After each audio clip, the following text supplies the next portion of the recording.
In this lesson, we will derive Archimedes' principle, which allows us to calculate the buoyant force on an object.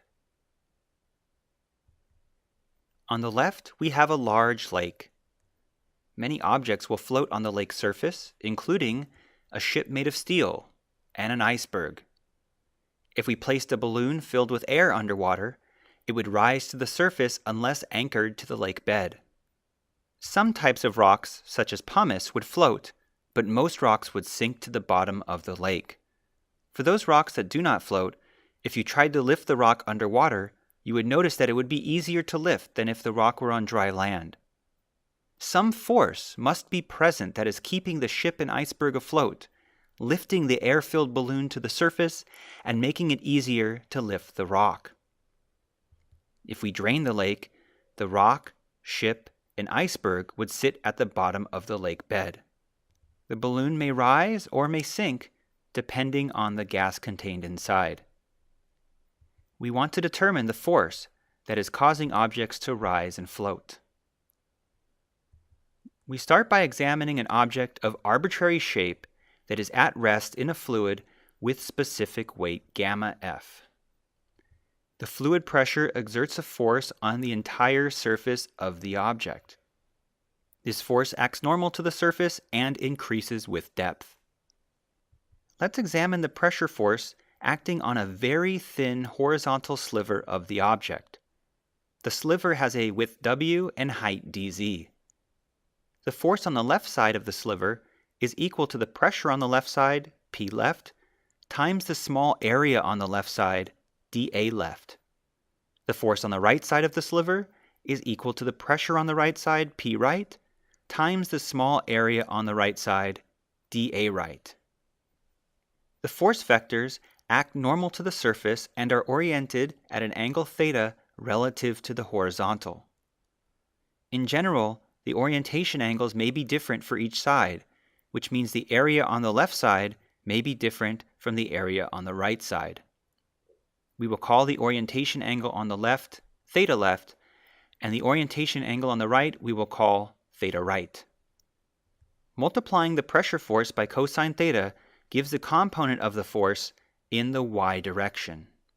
In order to find the resultant pressure force in the y direction, we add up the net pressure force in the y direction acting on each sliver by integrating over the entire body's surface. The net pressure force in the y direction acting on each sliver is the pressure force on the left side minus the pressure force on the right side. Notice that both terms contain the quantity dA times cosine theta, which is the area projected along the z-axis. Since the vertical height of both sides is the same, the projected area on both sides is the same as well. That is, dA cosine theta on the left side is equal to dA cosine theta on the right side. For convenience, we will call this area dA proj. Let's redraw the sliver with an equivalent picture containing the projected area. dF net becomes the pressure on the left side times the projected area minus the pressure on the right side times the projected area. We can factor out dA proj, then plug in the expression for dF net into the integral. The pressure on the left side is equal to the pressure on the right side because they are at the same depth.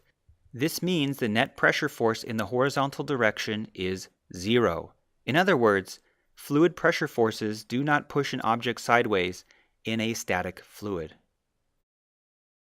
Now we examine the fluid pressure force acting on a very thin vertical sliver of the object. The sliver has a width dy and a height L. The pressure force on the top of the sliver is equal to the pressure on the top, P top, times the small area on the top, dA top. The pressure force on the bottom side of the sliver is equal to the pressure on the bottom, P bot, times the small area on the bottom, dA bot. The force vectors act normal to the surface and are oriented at an angle theta relative to the horizontal.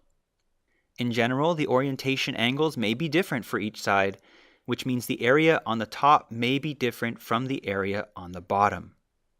We will call the orientation angle on the top theta top and the orientation angle on the bottom will be called theta bottom. Multiplying by sine theta gives the component of the pressure force in the z direction.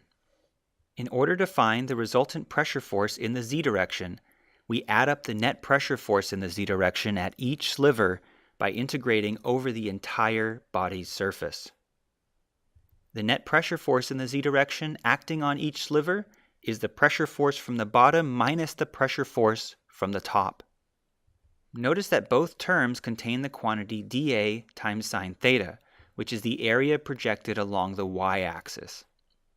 Since the width of each side is the same, the projected area of both sides is the same as well. That is, dA sine theta on the top is the same as dA sine theta on the bottom. For convenience, we will call this area dA proj. Let's redraw the sliver with an equivalent picture containing the projected area. dF net becomes the pressure at the bottom times dA proj minus the pressure at the top times dA proj. We can factor out dA proj, then plug in the expression for dF net into the integral.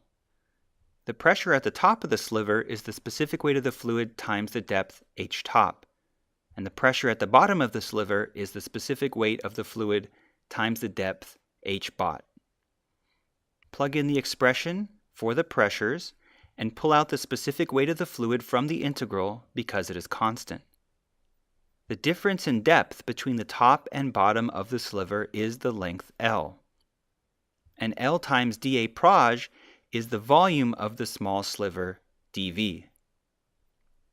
Integrating dV over the entire body gives the volume of the object, which we will call VO.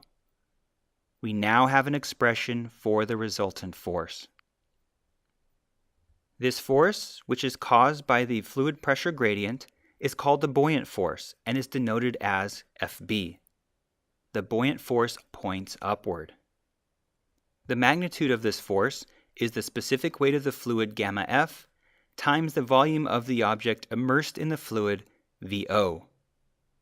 VO also could be thought of as the volume of fluid that is displaced by the object's presence. That means the buoyant force is also equal to the weight of the displaced fluid. This result is often called Archimedes' principle. The buoyant force acts through the center of buoyancy, which is the centroid of the displaced volume of fluid. On the right, there is a rectangular block that is completely submerged in a liquid of specific weight gamma 2. A different fluid with a lower specific weight gamma 1 floats on top of the liquid. The lighter fluid on top could be a gas or a different liquid. The buoyant force acts at the center of the block and has a magnitude of gamma 2 times the total volume of the block. Many objects float at the surface of a liquid. On the left, we have a different block that is resting at the interface between fluids 1 and 2.